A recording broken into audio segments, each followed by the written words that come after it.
Audiolivro Cartas de Cristo.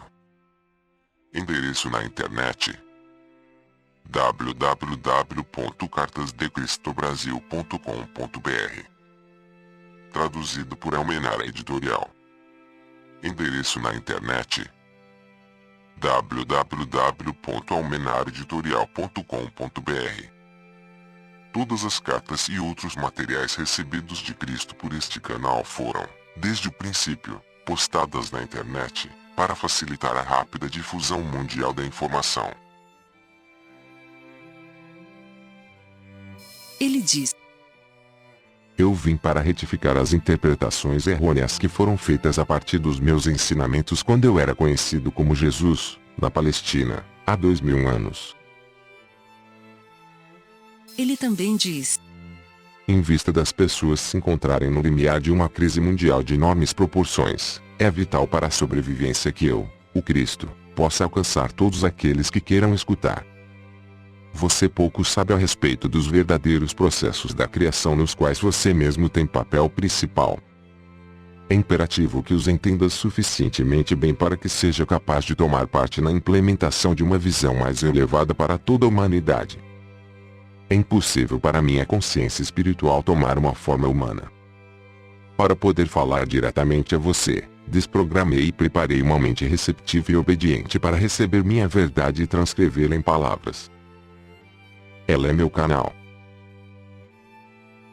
Antes de ler as cartas de Cristo, você pode querer saber como se passou este exercício espiritual de transmissão da consciência. O trabalho de preparação para que eu pudesse me tornar o canal de Cristo começou há 40 anos quando eu, como comprometida cristã, encontrei-me em atrozes dificuldades como fazendeira. Ao pedir ajuda a Cristo, uma vigorosa e inesperada resposta me levou a reexaminar e descartar todos os dogmas religiosos. O esclarecimento veio depois, seguido de uma clara condução para novos caminhos de trabalho e estudo. Montei um negócio que rendeu bons frutos, no qual lidava com pessoas. Durante 7 anos desfrutei do sucesso e de muita felicidade.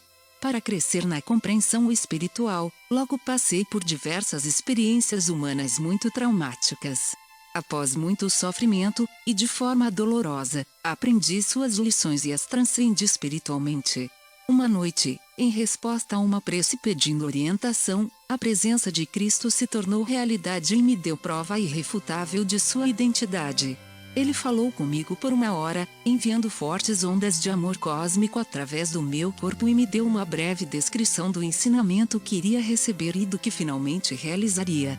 2 semanas depois, ele me conduziu por meio de uma experiência transcendental de união consciente com Deus. Eu me tornei curadora e o instrumento de algumas curas instantâneas.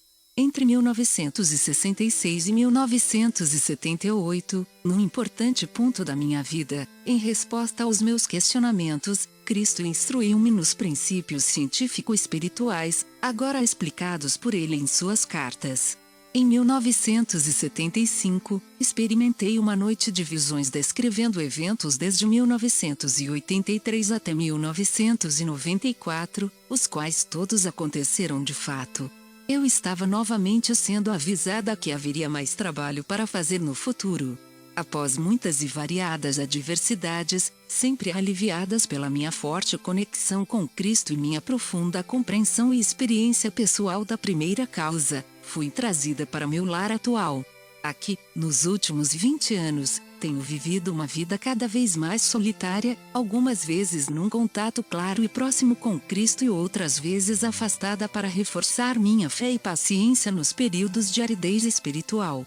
Nos últimos 4 anos, fui conduzida por uma purificação mental e emocional, atingindo meu objetivo de perfeito estado de paz e alegria interior. Cristo me fez viver um processo gradual, mas muito claro, de refinamento. Quando perfeitamente vazia do meu eu, maleável e receptiva, a voz começou a ditar e as cartas começaram a tomar forma. Estas cartas são inteiramente obra de Cristo. Nada nelas tem origem em outra literatura, embora, nos últimos anos, certos escritores tenham obviamente tirado grande parte de suas próprias inspirações da radiação da verdade da consciência de Cristo. Todos aqueles que estão em harmonia com sua consciência são grandemente abençoados. Eu sou meramente o canal. Nada mais. Prefácio. Em primeiro lugar, gostaria de explicar o motivo pelo qual utilizei a palavra canal em lugar do meu nome real. Nunca tive a mínima dúvida, enquanto escrevi estas cartas, de que elas emanavam do Cristo. Descrevi as razões pelas quais me sentia tão segura a respeito disso em minha curta biografia. Enquanto estas cartas estavam sendo escritas, foi-me dito claramente para permanecer anônima, pois as cartas de Cristo deveriam destacar-se por si próprias. As pessoas devem decidir por elas mesmas se as cartas soam como verdadeiras ou se sentem que são falsas. Apenas escrevi o que recebi e gostaria de tentar levá-las a público para que sejam minuciosamente examinadas e, seja o que for que acontecer depois disso, ficará apenas entre o leitor das cartas e a consciência crística. O Cristo prometeu nas cartas que um elo se formaria entre a mente do leitor e a mente crística e que se receberia ajuda no profundo significado oculto por trás das palavras. Muitas pessoas relataram terem experimentado este contato. Muitas estão conscientes do fluxo desta nova compreensão. Por isso, assim como não tem importância o nome de uma secretária em uma transação de negócios, o meu nome e a minha identidade também não são importantes. O que é verdadeiramente importante é se o leitor pode sentir que este é o Cristo autêntico que ascendeu em consciência espiritual até os portais do equilíbrio, enquanto ainda retém a sua individualidade, para permanecer em contato com o mundo da individualidade. Em segundo lugar, tem havido divisões de opinião em relação à formatação por vezes estranha das cartas. Gostaria de explicar que, enquanto Cristo impregnava a minha mente com suas palavras e imagens, era necessário para mim construir em palavras o que eu via. Eu também sentia, até certo ponto, as emoções que Cristo sentiu, quando passou pelos eventos que descrevia. Voltando às vibrações daquela época, Cristo entrou naqueles tempos e os transmitiu por meio da minha mente. Não haveria modo de escrever as cartas com as letras normais ou usando apenas o itálico. Frequentemente, quando uma nova e maravilhosa percepção entrava em minha mente, eu me perguntava, como eu posso transmitir isso? Você saberá a que me refiro quando ler as cartas. E, assim, para indicar que alguma poderosa afirmação vinha da mente do Cristo para a minha, usei letras itálicas, em negrito ou maiúsculas. Algumas pessoas têm se queixado de que este formato pouco convencional interfere no fluxo da leitura. Mas este é exatamente o ponto. Estas cartas não se destinam a serem apenas lidas. Há que se ponderar a respeito delas. Isso significa que é preciso parar nas palavras que seguram o fluxo da leitura e pensar a respeito do que elas estão tentando transmitir. Você deve lembrar, a todo momento, que quando Cristo tenta alcançar a sua inteligência humana, ele está relatando verdades que vão muito além da sua própria experiência de vida neste mundo. Você tem que entrar na dimensão do infinito para tentar entender o que está sendo dito. Então, se você gastar meia hora ponderando sobre um parágrafo com formatação estranha, será meia hora bem gasta se, gradualmente, a sua mente for se abrindo para novas possibilidades que estão além do seu pensamento atual. Enquanto você estiver expandindo a sua consciência para alcançar a consciência crística e pedir por iluminação, isto seguramente lhe será dado. Não necessariamente naquele momento, mas talvez, quando menos estiver esperando por isto, a resposta virá como um raio de luz na sua mente e saberá que esta é a resposta verdadeira. Sumário das cartas. Carta 1. Cristo fala de suas razões para ter retornado e ditar estas cartas. Diz que a humanidade atrai as suas próprias desgraças por meio de seus pensamentos e ações. Explica o porquê da sua verdadeira missão na Terra não ter sido registrada corretamente. Diz que não existe o pecado contra Deus e que a nossa verdadeira fonte da existência não foi compreendida. Ele descreve as 6 semanas que passou no deserto e o que realmente aconteceu, o que ele aprendeu e como o conhecimento transformou de rebelde em um mestre e curador. Carta 2. Continua a história de sua vida na Terra, o retorno com sua mãe para Nazaré, a recepção que teve, sua primeira cura em público e a tremenda reação. A escolha dos discípulos. Seus verdadeiros ensinamentos. Carta 3. Continuam os incidentes de sua vida, os ensinamentos, a consciência de que seu tempo na Terra seria abreviado pela crucificação. As coisas que ele fez para provocar a ira dos líderes religiosos judeus. O que realmente aconteceu e o que foi dito na última ceia, a atitude dos discípulos, e a verdade em relação à sua ascensão. Carta 4. Cristo retoma o fio de seus ensinamentos na Palestina e diz que ele, Maomé, Buda e todos os outros mestres continuam a desenvolver-se espiritualmente até que todos tenham ascendido à consciência crística. Cristo fala da verdade a respeito do relacionamento sexual, dizendo que a atitude entre os homens e as mulheres vai finalmente mudar. Haverá progresso espiritual e nascerão crianças com um novo potencial espiritual. Cartas 5 e 6. Cristo começa a explicar os verdadeiros processos da criação. Ele faz alusão às crenças da ciência e das doutrinas religiosas, as rejeita e define a verdade do ser. Menciona a verdade a respeito do ego humano, o meio para a individualização terrena, e portanto necessário, mas também fonte de todo o sofrimento. Carta 7. Cristo explica a verdade a respeito do ato sexual, o que realmente acontece espiritual e fisicamente. Como as crianças nascem em diferentes níveis de consciência. Explica o lugar do homem e da mulher na ordem do mundo. Carta 8. Cristo explica a realidade dos homens e das mulheres, como viver segundo as leis da existência e como entrar em um estado de bem-aventurada harmonia de ser, no qual todas as coisas são abundantemente providas, a saúde é restaurada e a alegria se torna um estado natural da mente. Cada indivíduo pode alcançar esse estado interior de bem-aventurança e a paz se tornará então a norma. Carta 9. Cristo alinha as conclusões de suas outras cartas e diz claramente às pessoas como superar o ego, como ganhar a verdadeira autoestima e experimentar a alegria da paz interior. Ele fala do racismo e de uma mensagem pessoal de coragem e amor para todos aqueles que foram atraídos por suas cartas. Carta 9.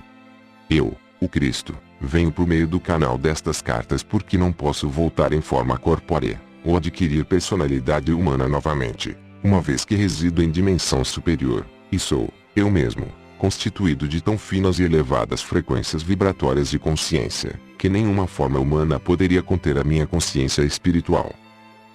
Meu único modo de alcançar você tem sido por meio de um ser humano sensível, clareaudiente, obediente e dedicado a Deus, nascido para ser o canal através do qual eu poderia observar o tumulto da vida ativa e os eventos mundiais. Assim pude examinar intimamente o conflito e a dor atual, desconhecidos nos séculos passados, pois as descobertas científicas e tecnológicas e a diminuição dos valores morais e convencionais têm levado a humanidade a condições altamente estressantes na vida moderna e a novas maneiras de relacionarem-se uns com os outros. Através do canal dessa mente flexível, a condição humana moderna se tornou, até certo ponto, acessível para mim. Sem esse conhecimento da experiência humana, essas cartas não poderiam ter sido escritas de uma forma útil para auxiliar a humanidade nestes tempos. O processo de tomada parcial de sua consciência começou antes do seu nascimento e continuou durante a juventude e ao longo de toda a sua vida. Meu canal iniciou pela completa desprogramação de sua mente e purificação dos velhos conceitos e foi deliberadamente submetida a todo tipo de experiências humanas, testemunhando as lutas e sofrimentos envolvidos na vida moderna. Com minhas instruções, ela superou numerosos abismos de aflição, culminando com a morte do seu ego e da escravidão mental, emocional do materialismo. Ela está aprendendo a mover-se nas frequências de consciência do amor universal e já teve a experiência pessoal da realidade da consciência universal. Assim, ela vem sendo suficientemente purificada para receber cada vez mais claramente meus ensinamentos e para distribuí-los ao mundo. Sob a minha influência, retirou-se da vida social para a solidão e isolamento, tornando-se dependente de mim para sua vontade de viver cotidiana. Eu trabalho através da sua total disponibilidade para receber as minhas palavras, sempre que as energias cósmicas e as de sua própria consciência permitam receber-me e ouvir-me. Confio na sua honestidade e dedicação para esperar ouvir-me com exatidão e sempre faço com que ela saiba claramente quando sou eu quem fala. Até que eu fale, ela é incapaz de escrever. Conto isso para que você possa compreender quais têm sido as energias da consciência crística que deram forma a estas cartas. Venho nesta carta para unir os fios de minhas cartas anteriores e para apresentá-las em um contexto mundial, mostrando como estes ensinamentos são relevantes para cada aspecto de sua vida terrena, bem como para todas as nações. Estas cartas destinam-se a ser o ímpeto, o estímulo, para a abertura de sua mente e de seu coração em direção à fonte do ser e, finalmente, a tornarem-se um meio perfeito para compreender os efeitos, em cada faceta de sua existência terrena, do pensamento e do comportamento individual e de massa. No passado, as leis dadas como normas para o comportamento nacional se dirigiam principalmente a: vocês não devem. Se vocês fizerem, o castigo será esse. As verdadeiras leis espirituais são inteiramente diferentes.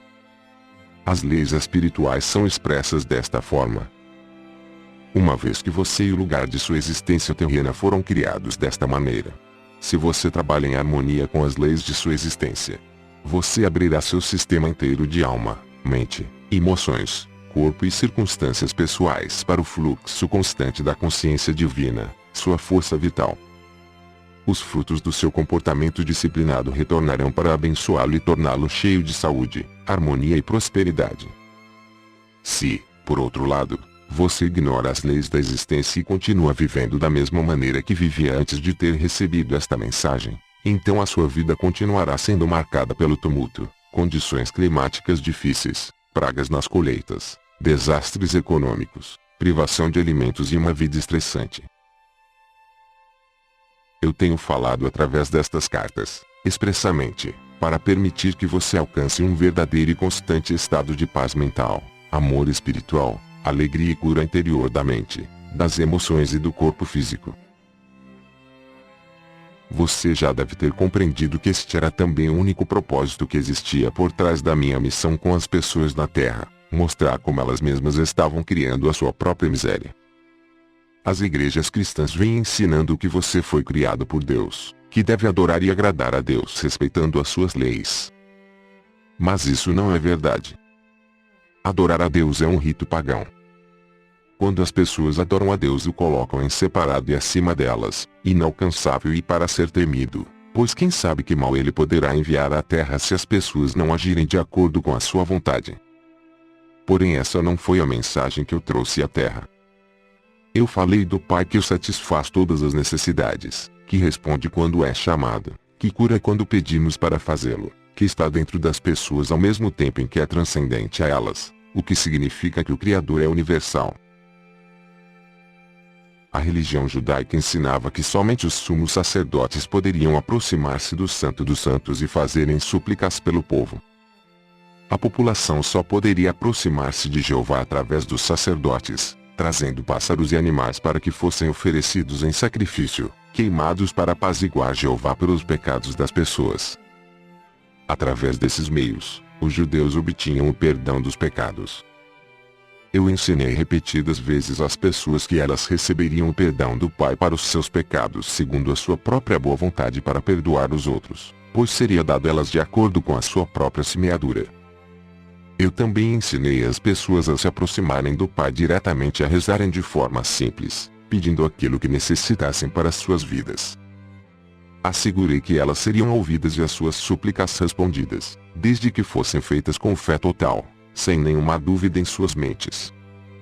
Você deve compreender que tudo o que ensinei aos judeus estava em conflito direto e em oposição ao que os seus anciãos religiosos ensinavam e foi esse o motivo pelo qual os sacerdotes me odiaram e me crucificaram, uma vez que eu estava roubando seus exaltados cargos de guarda-costas pessoais do Todo-Poderoso. Devido ao temor das represálias depois da minha morte, os discípulos não se libertaram completamente do Antigo Testamento. Assim, muito do que existe no Antigo Testamento foi passado para a religião cristã. Como alternativa ao sacrifício de animais, o corpo e o sangue de Jesus são oferecidos pelos sacerdotes no altar. Após muitos anos de Roma assumir o posto de protetora da religião cristã, assim como os sacerdotes judeus já haviam feito antes, também os sacerdotes romanos se vestiram com caríssimas roupas e utilizaram acessórios de prata e ouro para as cerimônias religiosas. Nos tempos de Paulo, Isso teria sido inconcebível. Ele tinha uma mensagem simples de salvação pela minha morte na cruz, embora não tenha sido a mensagem que eu trouxe aos meus compatriotas da Palestina. Ele estava perpetuando uma tradição judaica de sacrifício do outro para pagar pelos seus próprios pecados. Que vergonhosa covardia! Ainda assim, Paulo realizou um grande serviço pela humanidade ao dar início a um movimento que seria um meio de abençoar a todas as raças igualmente. Ele delineou um modo de pensamento e conduta diária que trazia harmonia às vidas daqueles que procuravam viver de acordo com os seus ensinamentos. É bem provável que alguns judeus tradicionalistas, vociferando outra vez, hostilizem as minhas palavras nesta segunda vinda. Eles se ressentirão de minha constante referência à antiga prática judaica de sacrificar animais e pássaros nos templos para agradar a Deus e obter o perdão dos pecados. Porém, sejam quais forem as suas objeções, o fato histórico continua sendo que o templo era um lugar para oferecer sacrifícios e que o cheiro era sentido em toda Jerusalém. E durante todo aquele tempo eu sabia que o edifício do templo era dedicado a um mito, uma invenção da imaginação do homem, uma racionalização daquilo que a mente humana não podia compreender espiritualmente. Eu estava lá. Senti as pedras quentes debaixo de minhas sandálias e o sol sobre minha cabeça. Eu discuti com os fariseus, suportei as suas risadas e piadas com certo divertimento e observei-os enquanto ensinavam de maneira dogmática uma forma de vida opressiva, de contínua obediência às tradições sem valor relacionadas a comer e beber, as quais eram totalmente desnecessárias. Eu estava lá. Às vezes, meu divertimento acende uma faísca de travessura em minha mente e faço com os fariseus o mesmo tipo de piada analítica pelos seus hábitos pessoais, suas roupas pomposas e suas leis, assim como eles fizeram comigo e com os meus ensinamentos. É um tolo, disseram a gritos ridicularizando a minha afirmação de que o reino de Deus está em você. Diga-nos, como pode Deus estar dentro de uma pessoa? Gritaram ironicamente.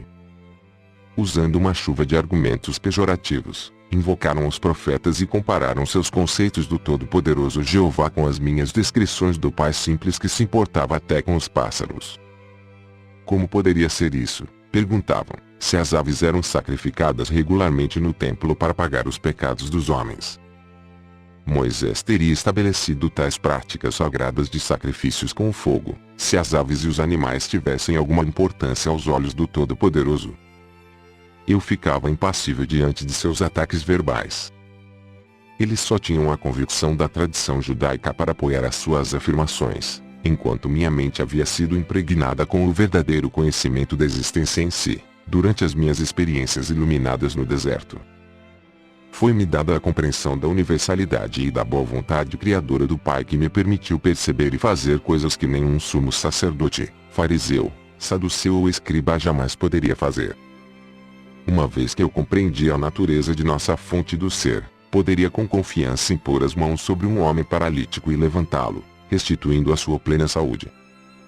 Quem poderia comparar esses conhecimentos com as ridículas leis tradicionais dos sacerdotes? Os sacerdotes, os fariseus e todo o resto desses religiosos embusteiros sabiam que nenhum deles poderia fazer tais coisas e, por essa razão, odiaram-me quando desafiei sua autoridade, detestaram-me pela minha força diante da oposição e insultaram-me por atrair as multidões quando alguma cura era feita e ninguém poderia negar. Aí estava, em plena luz do dia para que todos pudessem ver, um ato de amor que os sacerdotes asseguravam que somente Deus poderia fazer, portanto eu deveria ser filho de Satanás. E ainda mais, não viam a cura como um ato de amor, mas como uma inexplicável blasfêmia e usurpação do papel de Deus. Acusaram-me de vangloriar-me dos meus poderes mágicos, mas não podiam dizer-me como eu havia adquirido tais poderes e, portanto, decidiram que eu deveria ser um filho de Beelzebu. Agora que expliquei a situação, deve ficar claro para você que lê estas palavras, como era claro para mim naquele momento na Palestina, que a hierarquia inteira do judaísmo era composta por homens autocentrados, confusos e cheios de autoimportância que viveram unicamente de acordo com as normas e leis.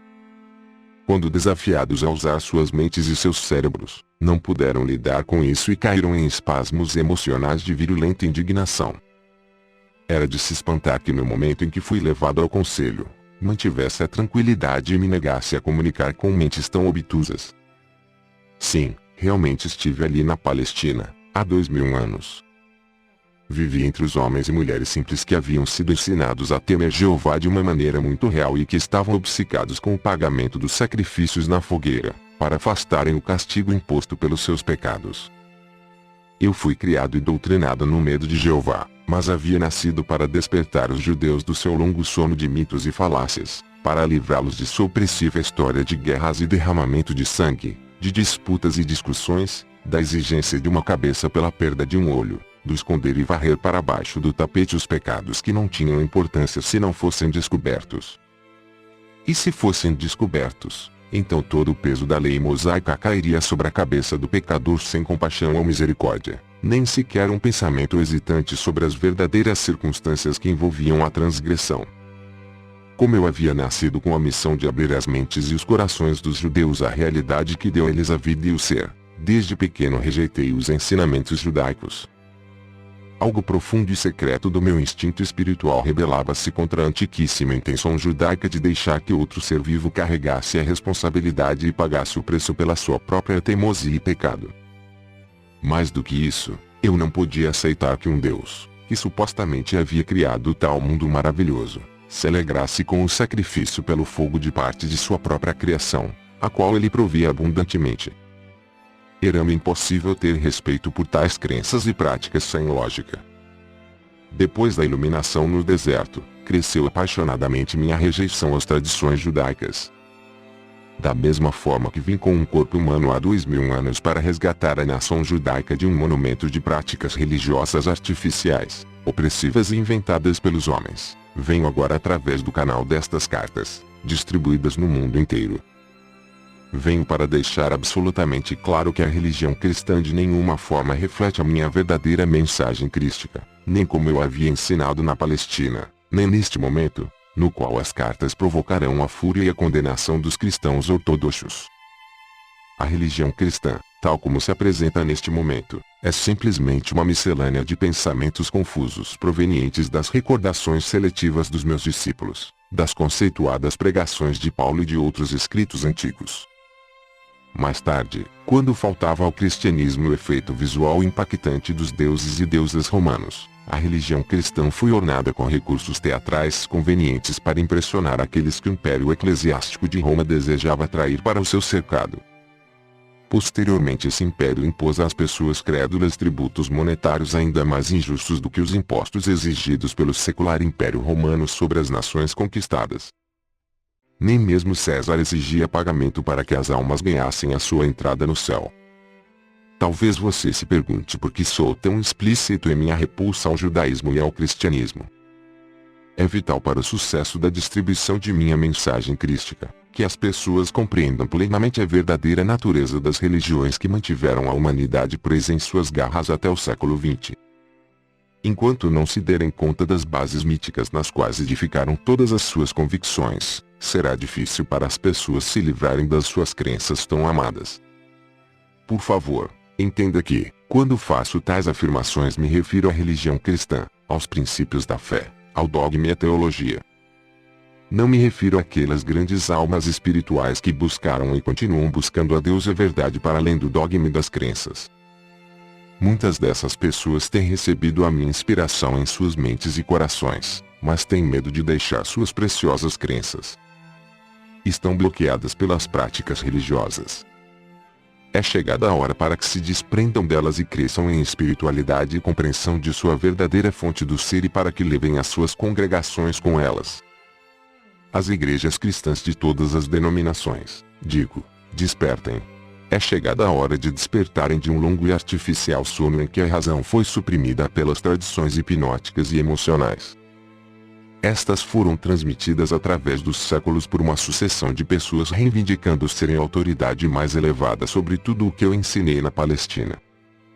Não tenha medo das consequências se você examinar as suas crenças passadas e quiser limpá-las de seu pensamento. Desfaça-se das teias das ilusões e, pense.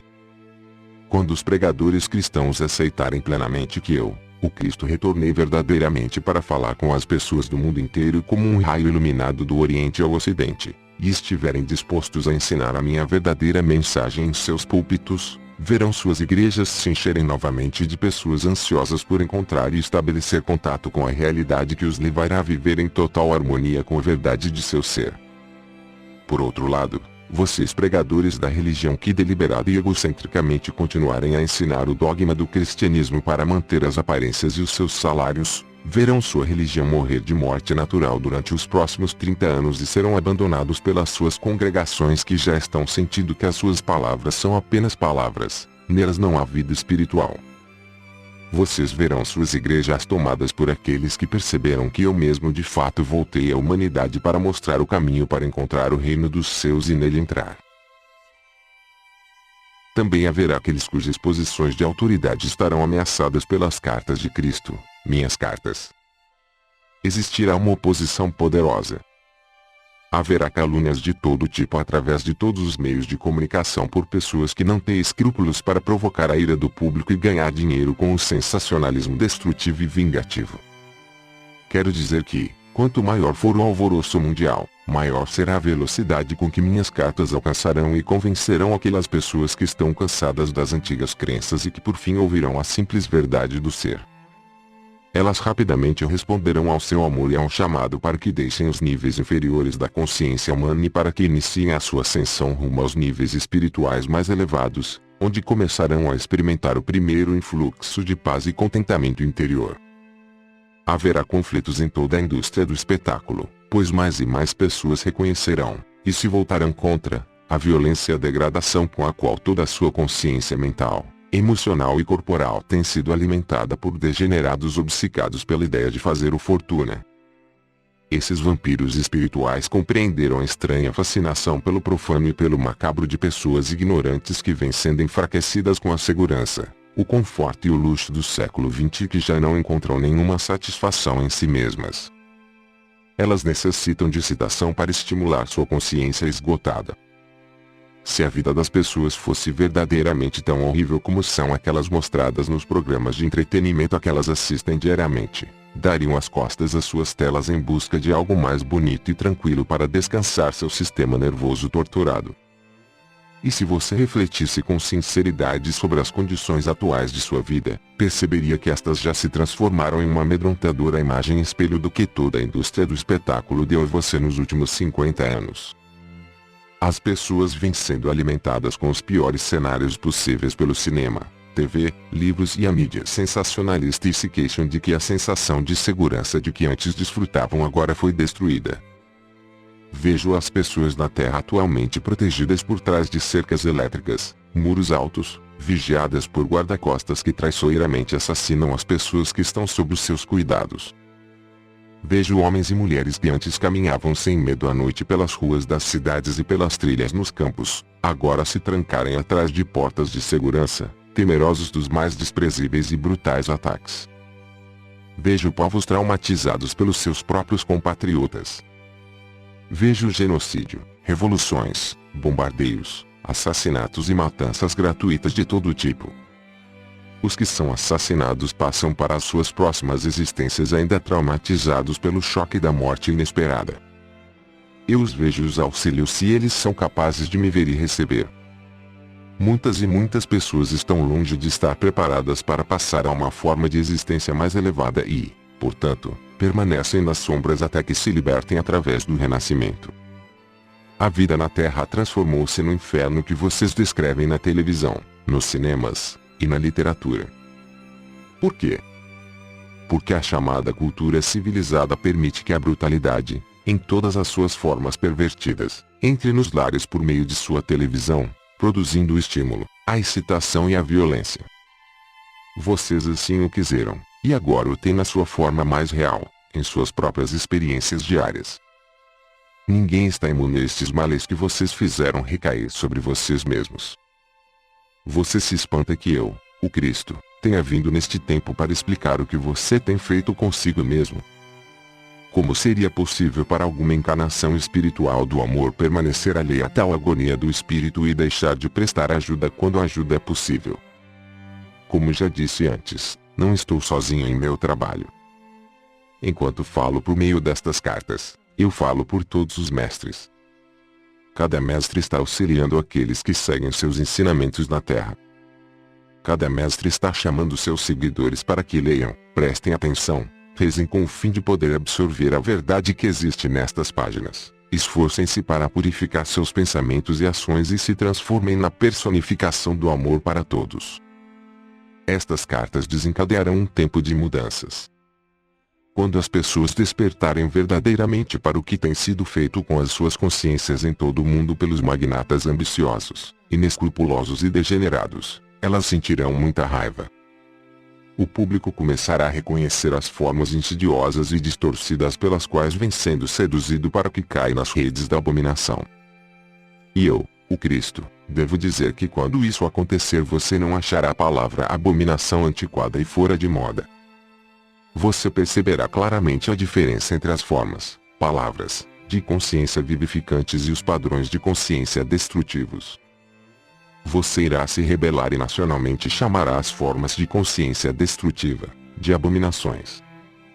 Os pais verdadeiramente amorosos e conscientes elevarão sua voz particularmente contra a forma atual de entretenimento e impedirão que seus filhos continuem assistindo à decadência da linguagem desagradável e emotiva, à violência desenfreada, o sexo promíscuo e emocionalmente superficial, tudo isso que é atualmente oferecido nas telas, nos livros e em outros meios de comunicação.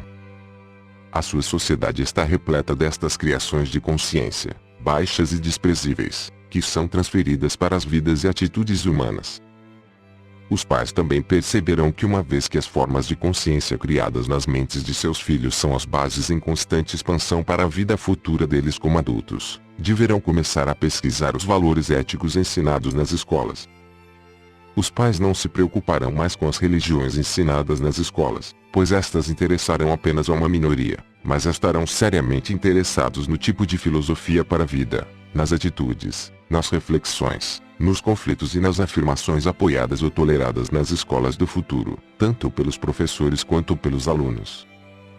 Grupos se reunirão para criar pequenas escolas fundamentadas nestas cartas, já que o velho material baseado em dados objetivos será considerado obsoleto e abandonado. A ênfase estará no ensino dos idiomas, das artes, da lógica, da arte da comunicação eficaz e inspirada, do desenvolvimento da imaginação criativa e construtiva, da matemática, das ciências e das habilidades manuais.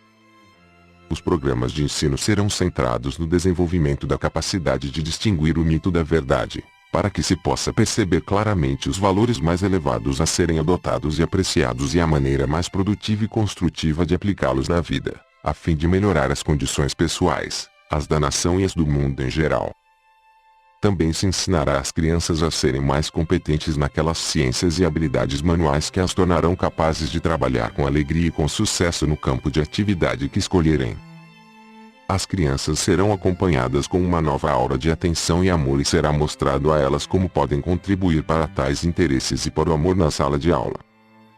Elas serão encorajadas a trabalhar com alegria e felicidade. Se isso não vem facilmente, será mostrado à criança infeliz como a alegria e a felicidade podem ser alcançadas e ela será recompensada com sucesso.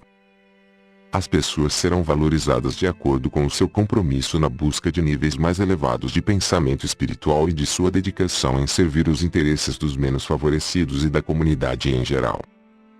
É um assunto de extrema urgência que as pessoas no mundo inteiro reconheçam que a verdade é: você nasceu para individualizar e expressar o universal, a fonte do seu ser, de uma maneira evoluída, para finalmente alcançar o ápice, a manifestação individualizada da fonte do seu ser, a consciência crística. Você também foi criado para ser cuidado, nutrido, provido em cada uma de suas necessidades, com a finalidade de assegurar a sua saúde, o seu perfeito bem-estar e a sua prosperidade harmoniosa, enquanto a sua alma estiver em viagem rumo à reunião individualizada com a fonte do ser, a consciência divina. Enquanto você não captar esta verdade do ser, nunca alcançará o seu verdadeiro potencial na Terra, tanto física como espiritualmente. Nenhum país, organização religiosa ou pessoa, não importando quanto ela possa ser humanamente reverenciada, poderá mudar o conteúdo destas cartas, pois eu, o Cristo, também estou irradiando a verdade do ser em todo o mundo e para todos aqueles que estiverem no nível de frequência espiritual que os capacite para receber a verdade. Estas pessoas a receberão, venerarão e adotarão inteiramente, sem reservas, como orientação para os seus pensamentos e ações. Se há aqueles que não podem compreender ou receber estas cartas, isto se dá unicamente porque ainda não se elevaram ao nível necessário de consciência para que possam identificar-se com as mesmas. O seu crescimento chegará mais tarde. Portanto, digo àqueles que ainda não experimentaram a qualidade de vida que descrevi como sendo a sua pela vontade divina, que não se perguntem o que acontece com a vida, com as pessoas, com as circunstâncias, ou consigo mesmo.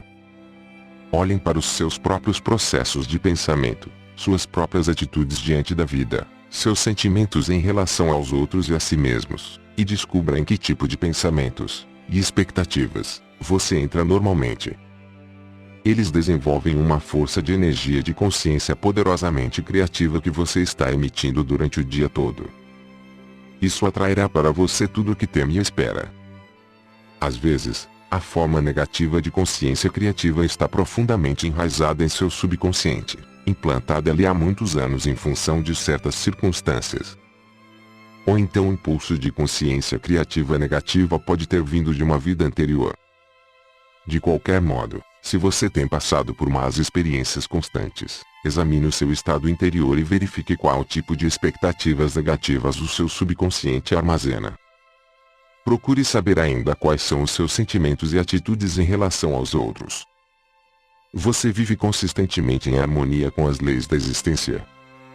Expressa o amor incondicional em todos os níveis de sua vida, em direção a cada coisa em sua experiência. Você é capaz de ver a luz da alma dentro de todas as coisas vivas, ou só pode ver o seu impulso egocêntrico, a sua escuridão.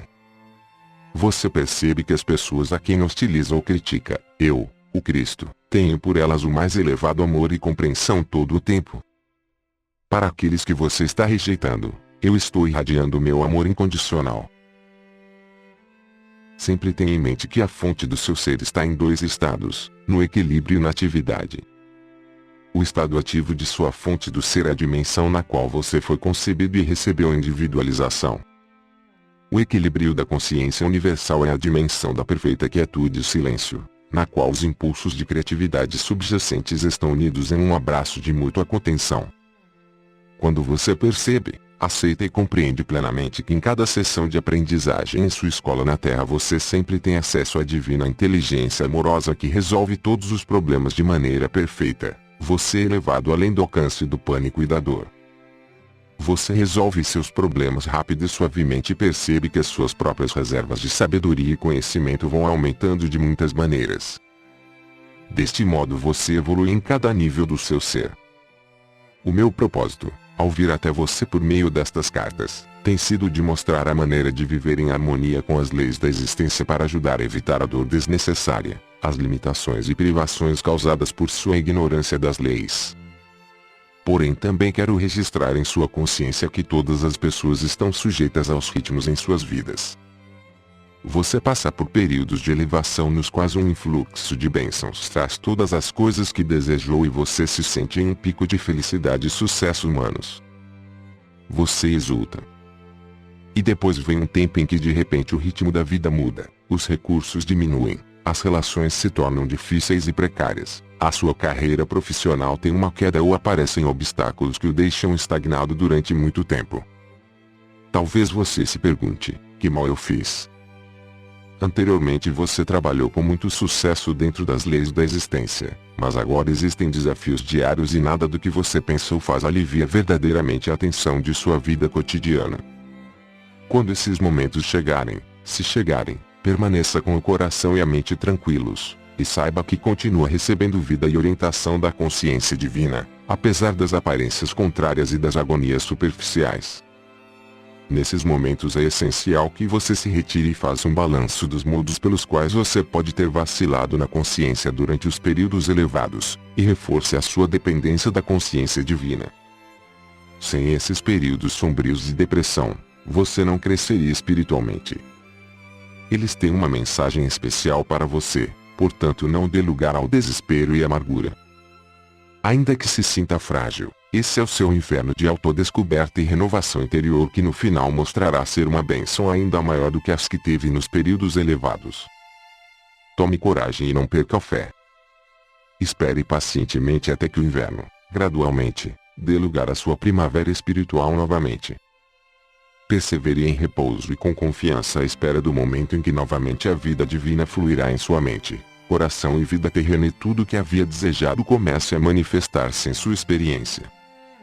E durante todo esse tempo perceba e mantenha-se firme no fato de que, se você não está consciente do fluxo da consciência divina durante as suas meditações, isso não significa que tenha sido abandonado, mas que as suas próprias vibrações cósmicas, e, portanto, as suas vibrações de consciência pessoal, estão em um nível muito baixo e que você não é capaz de elevar-se para experimentar as vibrações da consciência divina como antes.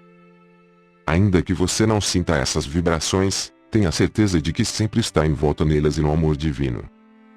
Também quero lembrá-los e imprimir em sua consciência, que no momento em que o mais pobre dos seres humanos puder compreender a verdadeira natureza de suas origens e puder fazer uso deste conhecimento, poderá começar a sair de sua rotina e então elevar-se a qualquer altura que escolher para si mesmo, com a condição de que diariamente, sintonize com a fonte do seu ser e extraia seu poder infinito, vida, inspiração, orientação e direção. Você não é vítima do destino, até que compreenda que a sua consciência é completamente moldada por você mesmo, é vítima de sua própria consciência criativa. Quando esta gloriosa verdade despontar em sua própria consciência, você começará a mudar a sua vida e finalmente descobrirá que pode trabalhar para tornar-se um mestre e alcançar a completa liberdade na consciência divina. Procure lembrar que em sua busca espiritual o seu objetivo deve ser o de manter as frequências de sua consciência tão firmes quanto possível em suas mais elevadas percepções espirituais. Isso é extremamente difícil para a mente humana, uma vez que busca ansiosamente por novas formas de estimulação espiritual, mental, onde quer que o interesse seja despertado. Mas tenho que dizer que não é suficiente ler estas cartas e então voltar-se para outros livros, esperando encontrar alguma verdade mais elevada e inspirada. Eu, o Cristo, digo que não existe verdade mais alta nem caminho mais elevado para oferecer a você neste tempo. Talvez às vezes você sinta que encontrou algo mais elevado porque no nível de sua consciência humana atual pode relacionar-se com certos escritos com mais facilidade, mas esteja certo de que a verdade espiritual da existência é o único conhecimento que o levará finalmente à consciência crística, que é o seu verdadeiro destino, e nenhum outro. A consciência crística é a consciência espiritual de todos os grandes mestres. Não existe nada mais elevado. Para aumentar a sua compreensão, você pode procurar aqueles autores que por eles mesmos já encontraram e estão praticando o que está escrito nestas cartas. Porém não siga aqueles que ainda seguem outros autores e citam outras autoridades, e que continuam buscando através do pensamento humano um meio para entrar na imensidão da verdade espiritual, que está além do pensamento humano. Eles, assim como você, ainda estão às margens da consciência, ainda não penetraram o ozono mental, emocional que os aproxime das fronteiras do espaço. Não siga aqueles que encontram prazer em, e escrevem a respeito das maravilhas das práticas ocultas e que busquem levar você a experimentá-las também, defendendo o uso de substâncias materiais para aumentar a energia em diversas áreas de sua vida. Quando você usa substâncias materiais como cristais, velas ou incenso, está focando sua consciência humana naquelas coisas que têm um significado humano e que dão prazer a você. Desse modo, elas ancoram a sua consciência humana nos efeitos da consciência humana, continuamente levando você de volta para níveis fixos da consciência humana. Se você quiser ascender nas verdadeiras dimensões espirituais da consciência, a sua meta é entrar e depois transcender a dimensão terrestre da consciência humana. A única verdadeira energia, a verdadeira força vital, dinâmica e curativa vem do seu consistente contato com a consciência divina. Enquanto você avança para o alto, conhecerá vibrações mais sutis dos planos astrais, mas não se demore nesses níveis, já que são unicamente manifestações de formas físicas superiores de consciência e não devem ser o seu verdadeiro objetivo. A sintonia com a consciência divina e o total domínio de si deve ser a sua razão de viver e a sua única meta. Quando a tiver alcançado, tudo o que sempre desejou será seu, de uma forma nova, transcendente e eterna. Pode ser que você leia estas cartas e decida continuar como está, em sua egoconsciência, confiando na consciência divina para ajudá-lo nos momentos difíceis. Mas posso dizer que a vida em si afinal convencerá de que qualquer outro caminho não trará as compensações que sua alma, escondida e silenciosamente esperando por sua libertação, anseia por experimentar, especialmente a completa reunião com a consciência divina.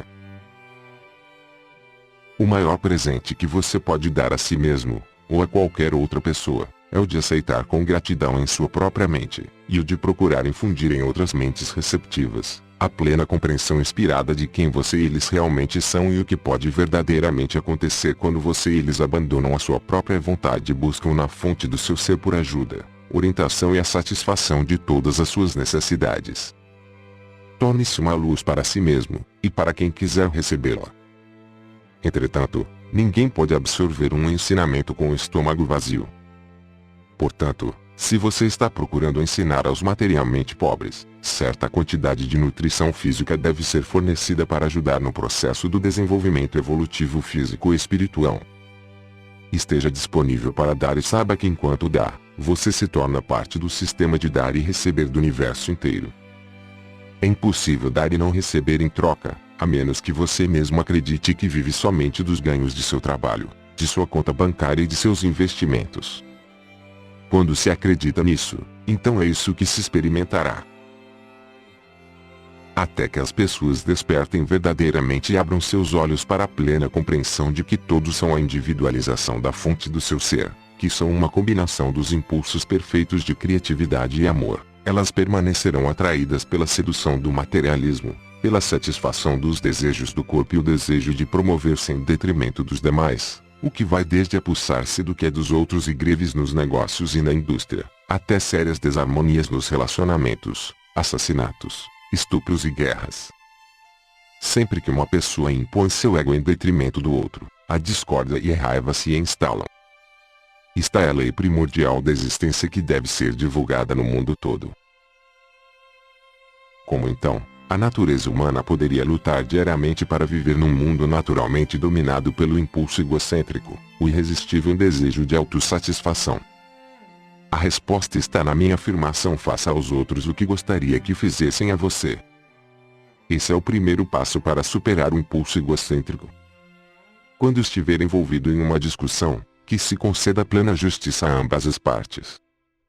Escute, absorva, preste atenção, faça as pazes tanto quanto possível. Assegure-se de que as suas exigências não comprometam o bem-estar do outro, seja no campo pessoal, dos prazeres, dos negócios ou indústrias.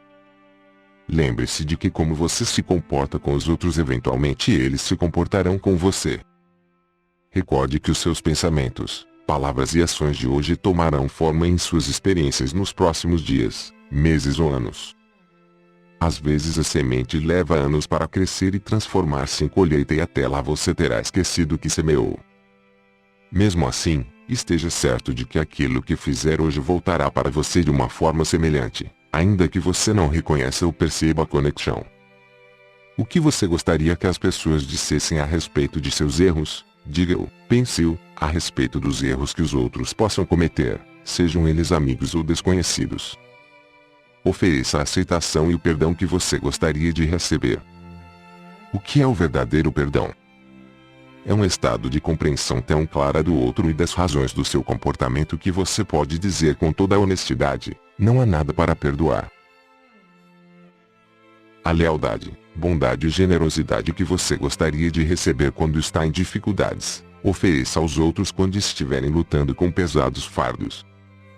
Nunca vire as costas para eles. Aprenda a olhar para as pessoas ou para as situações com um olhar de amável discernimento. Veja-os como estão naquele momento e depois lembre que eu os vejo com amor compassivo. Se você enxerga neles uma verdadeira necessidade de melhora, para o bem deles e para o aprimoramento futuro do seu bem-estar, olhe para eles apenas com os olhos do coração e do amor e veja como eles poderão estar no futuro. Leve-os em pensamento até a fonte do seu ser e saiba, com certeza, que a sua oração os abençoou e abriu as portas do seu desenvolvimento. Peça orientação para a consciência divina para saber se você pode abordar o assunto da melhoria deles e pergunte como isso pode ser feito para assegurar a feliz aceitação de seu conselho e do sucesso final no desenvolvimento pessoal. Se alguém quiser dizer o quanto você o feriu em algum momento, Permaneça em pé ou sentado silenciosamente e saiba que isso é um verdadeiro desafio aos seus impulsos egocêntricos. Esse é o seu grande momento, o seu maior teste. Como você vai lidar com isso? Você encontrará desculpas, se defenderá, pensando e mesmo dizendo que as suas atitudes não deveriam ter ferido a outra pessoa, e que elas eram plenamente justificáveis devido às circunstâncias. Se você responder dessa maneira, então os impulsos do seu ego ainda dominam completamente a sua consciência. Mas se você consegue perceber que o grande momento da verdade chegou, e que por causa dessa consciência, você consegue permanecer quieto e tranquilo, escutando as queixas do outro sobre a dor que você provocou, estará conseguindo o primeiro êxito na superação do ego. O próximo passo urgente é firmemente deixar de lado a sua própria necessidade de defender-se sinceramente e compreender o que o outro está dizendo. Você só poderá fazer isso sinceramente se puder recolher-se o suficiente para entrar em uma zona de silêncio interior onde você pode sentir plenamente a dor do outro, ouvir o que ele está dizendo e receber a sua dor em seu próprio coração. Se puder fazer isso, terá se colocado na pele do outro. E quando você estiver na pele do outro e sentir a sua dor, desejará pedir desculpas do fundo do seu coração pelo mal que causou. A dor que causou sem saber e de forma inconsciente será sua dor e você não descansará até que tenha conseguido, através de palavras amorosas, eliminar o último resíduo de dor da consciência do outro. Você então terá curado a ferida e essa também será eliminada do seu sistema eletromagnético de consciência. Você terá alcançado uma grande vitória sobre si mesmo. Você terá atingido aquele ponto de força e tolerância interior em que poderá perceber verdadeiramente que a realidade das outras pessoas tem o mesmo valor que a sua própria realidade. Você terá aceitado e reconhecido que os outros também podem ser feridos pelas suas ações, da mesma forma que você tem sido ferido por outras pessoas. Uma vez atingido esse grande momento de verdade em sua vida, perceberá que é capaz de mover-se entre você mesmo e os outros confortavelmente, capaz de ver os acontecimentos da perspectiva deles tão facilmente quanto vê de sua própria perspectiva. Um grande equilíbrio entre as suas necessidades e as dos outros se estabelecerá e você entrará em um estado de paz, uma vez que estará seguro de tratar os demais com justiça e generosidade de espírito. Assim você começa a remover as barreiras entre você e as outras pessoas e a recebê-las em seu coração. Você também começa a remover as suas próprias defesas e por causa disso descobrirá que, finalmente, está alcançando a verdadeira autoestima e paz de espírito. Esta nova compreensão do sentimento dos outros inspirará em você um grande respeito para com eles. Você desejará tratá-los sempre com justiça acatando seus direitos, nunca querendo tirar vantagem de seu bom caráter, nunca querendo humilhá-los nem reduzir a sua autoestima e estará sempre pronto a encorajá-los e erguê-los quando estiverem em sofrimento, físico ou emocional. Você vai se descobrir fazendo essas coisas também por si mesmo. Vai se tornar seu próprio conselheiro, suporte e curador. Você olhará para cada pessoa, seja qual for a sua posição social, como pertencente a uma realidade básica igual à sua própria. Verá que você é igual a todas as pessoas, seja um rei, papa ou presidente, pois debaixo da aparência externa, todos são originários da grande unidade do ser. Portanto você já não se sentirá inadequado em nenhuma situação, pois terá avançado na força e na sabedoria extraídas da consciência divina e reconhecerá que você tem direitos iguais a todos os demais. Tranquila e serenamente, não permitirá que outros tirem vantagem de você. Você será capaz de expressar-se com clareza e honestidade, com a devida consideração pelos sentimentos da outra pessoa. Você não terá mais vontade de denegrir outro nem reduzir a sua autoestima. Ao contrário, você fará todo o possível para salvaguardar o autorrespeito deles, expondo a sua verdade de maneira clara, mas amorosamente. Lembre-se, quando exprimir a sua verdade para outro não é de sua incumbência dizer a ele como deveria agir em qualquer circunstância, nem como deveria reagir às suas palavras. Contudo, respeitando os valores universais de perfeita honestidade, de trabalho consciencioso, de boa vontade para com os demais e de cuidado para com os menos favorecidos, uma pessoa tem o direito de pleitear que estes valores prevaleçam sobre todas as outras considerações de conveniência dentro de um grupo, empresa da comunidade ou empreendimento nacional. Você tem o legítimo direito de dizer como se sente diante do comportamento de menosprezo de uma pessoa com relação a você. Você deve estar ciente da necessidade de fazê-lo. É provável que a sua cuidadosa honestidade seja necessária para resolver ou esclarecer uma determinada situação para o bem de todos. Expresse a sua opinião com gentileza. Diga suavemente ao outro como se sente nas atuais circunstâncias desagradáveis e explique o que o fez sentir-se assim. Não diga você fez tal e tal coisa porque o outro sentirá que você o está culpando e isso despertará nele o mecanismo de defesa do ego. A partir daí o confronto será difícil e desagradável para ambos. Para aproximar-se de pessoas impulsionadas pelo ego, é preciso continuamente falar de maneira tal que elas nunca se sintam ameaçadas.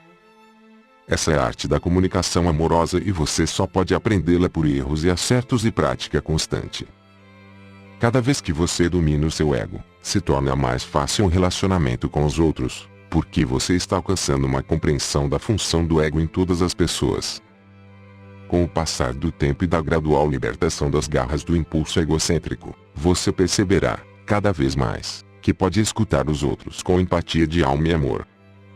Se eles se comportam de uma maneira que anteriormente o teria ofendido ou causado dor, agora notará o bem-estar e o riso brotando em você. Então você saberá que a sua alma está em contato direto com a consciência divina, pois seu estado natural é o do riso. O riso é um impulso da consciência que se propaga através dos céus, de um planeta a outro, através da Via Láctea até os confins do infinito. Tão infinito quanto a consciência divina, o riso começou a existir no momento do Big Bang. O que é o riso? É uma resposta espontânea da consciência diante de uma situação na qual dois acontecimentos, dois incidentes ou duas pessoas, na ordem natural das coisas, não pertencem um ao outro, estão estranhamente em desacordo ou em oposição um contra o outro. É um efeito ondulante experienciado por todos os seres vivos das espécies mais elevadas e que são capazes de certos julgamentos ou percepções. Isso elimina a tensão. O efeito ondulante é sentido sobre o diafragma, o qual protege o coração e o sistema nervoso. Como você deve ter percebido ao examinar a natureza da criação, foi feito todo o possível na evolução do desenho e do crescimento dos corpos vivos, para criar um corpo perfeitamente adaptado e conveniente ao ambiente, a fim de permitir ao ocupante desse corpo sentir-se confortável e feliz e viver sem tensão. A tensão é prejudicial à saúde e isso é contrário à vontade da consciência divina. Uma espontânea e saudável explosão de riso é primeiro experimentada como uma rápida onda de consciência que passa pela cabeça, iluminando a consciência inteira. Isso é imediatamente seguido pelo efeito ondulante físico do riso, experienciado como um leve bater da respiração sobre o diafragma para romper qualquer tensão e aliviar qualquer resíduo de amargura. Às vezes o riso provocado em uma situação muito divertida se prolonga tanto que a pessoa finalmente se sente exausta, mas também feliz e ao mesmo tempo um pouco triste porque o riso terminou. A maioria das pessoas diz que o riso proporciona a elas uma sensação de bem-estar ainda que tenha passado por uma situação de discórdia um minuto antes. Se uma pessoa pode rir sinceramente vendo o absurdo de uma situação, onde antes existia um aborrecimento ou mágoa, as tensões são aliviadas e as relações amistosas se restauram espontaneamente. O riso é um presente do amor para uma criação que está possuída pelos egos e necessitando liberar-se deles.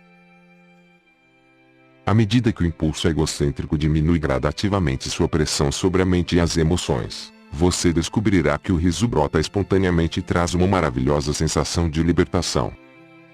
O efeito ondulante do riso eleva as frequências vibratórias de sua consciência porque a energia é liberada onde você mais necessita, no seu coração e no seu diafragma, que é o centro das emoções, e também porque o riso vem diretamente da consciência divina. Portanto, o riso é divino. O riso é sua criança interior. Enquanto você lê estas cartas, medite e seus níveis de frequências vibratórias de consciência se elevam, você descobrirá que os velhos padrões mentais já não estão confortáveis em sua mente. Você buscará formas de expulsá-los de sua consciência. Conforme você vai elevando-se espiritualmente e deseje cada vez mais desfazer-se dos inconvenientes impulsos humanos egocêntricos, os conflitos em sua sensibilidade se tornarão mais penosos e você pedirá por alívio. Perceberá então que, Quando se volta para a consciência divina e pede ardentemente por assistência divina, a ajuda vem com certeza. Você se livrará dos pensamentos e reações indesejáveis e descobrirá que o riso se torna cada vez mais espontâneo. Descobrirá também que as tensões são suavizadas e que seus pensamentos se tornam mais leves, que suas relações são mais fáceis, mais cuidadosas, muito mais apreciativas, que você está mais consciente da vida em si e de tudo o que ela tem a oferecer em visão e experiência. Você desfrutará mais dos prazeres simples da vida, se sentirá menos saturado de desejos, necessitará menos alimento, menos entretenimento, estará mais feliz com a sua própria companhia e afinal começará a se alegrar com sua própria companhia porque a consciência divina estará infundindo sua consciência humana com seu próprio estado exaltado de bem-estar. Pouco a pouco você retornará à sua condição de criança que vê o mundo com um olhar feliz e curioso. Isso não é senilidade. É um estado de maior consciência e vivacidade, seja qual for a sua idade. Este é o estado do ser que queria expressar quando disse que a menos que volte a ser como uma criança, você não poderá entrar no reino dos céus. Na realidade eu disse que, quando você entra no reino dos céus, torna-se uma criança cheia de deslumbramento e alegria. Eu dei ao mundo estas cartas para que aqueles que as leiam e as absorvam possam finalmente entrar no reino dos céus e alcançar aquele estado de alegria que vem da pureza da mente e da inocência. Exercícios espirituais. Se as pessoas disserem a você para fazer exercícios espirituais e imaginar certas condições, esteja certo de que se você seguir estas instruções apenas ficará enraizado à dimensão material do ego. A imaginação não tem nada a ver com o espírito. A imaginação é o exercício da sua própria consciência humana que você deveria procurar transcender, elevando-se a níveis superiores de consciência espiritual. Esses níveis não são os da imaginação e sim os da realidade, os níveis espirituais normais de frequências de vibração da consciência espiritual. As frequências espirituais são aquelas da consciência espiritual divina e não as da imaginação mental terrena. Portanto, tenha cuidado com aquele que aceita como mestre. Somente a absoluta quietude e o silêncio de sua consciência abrirão a porta para a entrada da consciência divina em sua mente e isso é o que todo mundo deveria estar buscando. Se você tem sede e necessita beber água, por que imaginar que está à margem de um lago? Vá até o lago e beba um pouco da água pura e refrescante. Digo novamente, a imaginação não é espiritual, é o exercício de sua vontade no seu nível atual de consciência. O racismo. Para você que chegou à compreensão da verdade referente a quem você é realmente, quero falar sobre a preocupação mundial relativa ao racismo. Saiba que as conversas sobre o racismo surgem unicamente do impulso egocêntrico daquelas pessoas que se sentiram desprezadas e rejeitadas por causa de suas diferenças raciais. Esses sentimentos estão tão profundamente enraizados nele que não importa a maneira como as circunstâncias mudem e façam as vidas destas pessoas progredirem, tornando-se inclusive personagens de grande importância no cenário mundial, sempre permanecerá nelas um sentimento de inadequação e um ressentimento contra as pessoas que primeiro as fizeram sentirem-se inferiores. Devemos entender que tais sentimentos de inferioridade não são exclusivos das raças negras.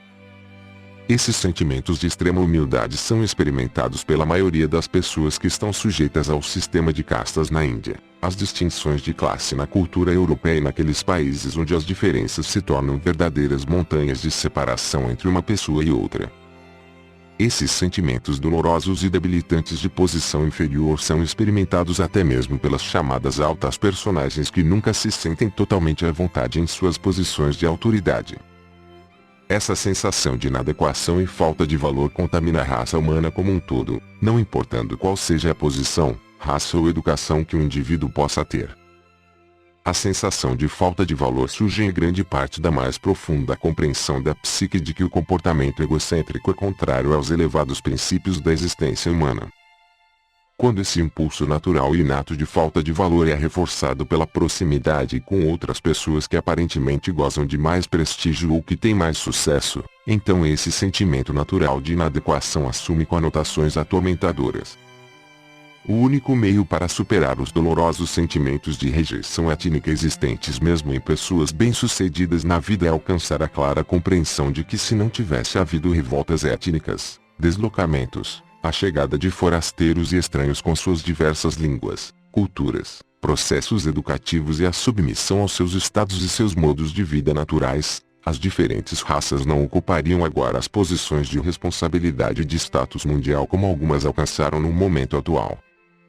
Portanto, o único modo de ação curador e renovador da vida a seguir é o de meditar, ponderar, refletir e pedir por luz divina sobre o assunto até que você possa, com toda a honestidade, dizer: Senhor, estou sinceramente feliz e contente por todos aqueles terríveis acontecimentos terem se passado. Por causa deles, hoje eu estou onde estou. Por causa deles me foi dada a oportunidade de testar e experimentar o alcance da minha resistência, intelecto, emoções e talentos. Posso colocar-me de igual para igual diante das realizações das outras raças, e talvez possa continuar aprendendo como me levar ainda mais para além dos meus primórdios. Dou graças pela força e inspiração para mostrar minha igualdade básica para com todos os demais. Envio meus pensamentos de amor e gratidão àqueles que há tanto tempo fundaram as bases do meu bem atual. Você também pode refletir a respeito do fato de que era inevitável, segundo as leis da existência, que aqueles que tiveram conexão com o comércio de escravos e os outros acontecimentos trágicos ou que foram responsáveis pela dor e tortura de outros seres humanos, voltariam em uma vida futura como membros das raças oprimidas e sofreriam terrivelmente. Quando nascem nas raças negras é mais do que provável que essas pessoas sejam vociferantes em suas exigências de igualdade e trato humanitário para com as pessoas negras. Tais pessoas podem inclusive ter sido seu bisavô ou seu pai, e pode ser que você agora esteja se perguntando por que a vida tem tratado essas pobres almas assim tão mal. Por outro lado, as pessoas brancas que algemavam as pessoas negras e as mantinham em masmorras, atualmente podem ainda estar criando o caos para outros, ocupando em todas as raças os segmentos da sociedade que se rebelam aos gritos contra o passado. Pode até ser um passado que eles mesmos ajudaram a criar. É um fato que as pessoas reencarnam em diferentes classes sociais e em diferentes raças para que a alma possa aprender alguma lição valiosa em sua jornada rumo à consciência crística. Tenha em mente o princípio fundamental da existência. Você mesmo cria os seus amanhãs. Você também traz à existência qualquer coisa que necessite para sua elevação. Esteja você consciente disso ou não, ao esforçar-se para conseguir melhorar suas condições de vida está espontaneamente alcançando níveis superiores de consciência espiritual. Como já disse, a vontade divina é liberar toda a criação da tensão e, portanto, aquelas lições necessárias para elevá-lo em direção à consciência divina se manifestarão em sua experiência. Portanto, perdoe, pois você não tem o verdadeiro conhecimento da viagem da sua alma através dos muitos séculos de existência terrena. Você não tem nenhum conhecimento do que fez em vidas passadas. Perdoe o presente, perdoe o passado e aceite que muitas coisas boas são decorrentes disso. Aprenda a abençoar e amar aqueles que você pensou que causaram mal a você ou aos seus antepassados. E você que atualmente ocupa um corpo que carrega o poder e o privilégio, considere as outras raças e seus problemas e reflita sobre o fato de que você pode, em uma vida futura, ocupar um corpo desfavorecido e vir a conhecer em primeira mão como é nascer com a sensação de ser um cidadão de segunda classe. Reflita também sobre as suas vidas passadas, pondere o que você possa ter feito ou deixado de fazer para que se encontre na sua situação atual. A verdade sobre o racismo é esta: cada uma das entidades vivendo sob o sol descende da consciência divina de uma forma ou de outra. Nas raízes mais profundas de cada ser, todos estão unidos na mesma unicidade. Então, onde estão as diferenças? Elas surgem do desenvolvimento das espécies, da genética, do condicionamento, dos ensinamentos tradicionais, dos costumes, dos hábitos familiares e educacionais para relacionar-se com os outros e nas diferenças de padrões de pensamento. Não é a cor da pele que os divide. Uma criança pequena de qualquer raça ou cor, pela sua inocência e espontaneidade de autoexpressão, será bem aceita no coração da maioria dos adultos. É a consciência que os divide e que é sentida em cada nível do seu ser, pois todos vocês são, apesar dos corpos materializados, formas de consciência, expressando padrões de consciência e formas de consciência, recebendo padrões de consciência dos outros. A consciência de cada indivíduo é a sua realidade, não a sua pele ou aparência, e é a consciência das pessoas que atrai ou rejeita os demais. Vocês podem ter certeza de que seu senso de diferença racial somente será superado quando seus padrões de pensamento mentais, emocionais estiverem em harmonia e quando os valores pelos quais escolherem viver diariamente forem os mesmos. Até que chegue esse momento, é inútil que as pessoas se aborreçam umas com as outras devido às diferenças raciais. Elas são próprias da condição humana. Se você quiser ser completamente aceito por outra raça, tem que mudar os seus valores, suas percepções, suas ideias, seus modos de vida e a forma de relacionar-se a fim de assemelhar-se com as pessoas dessa raça. As diferenças raciais então morrem de morte natural. Se você não está preparado para assumir a consciência da raça a qual deseja unir-se, então reconheça, aceite e respeite com amor as diferenças de consciência. Ninguém tem o direito de exigir que você ignore as diferenças.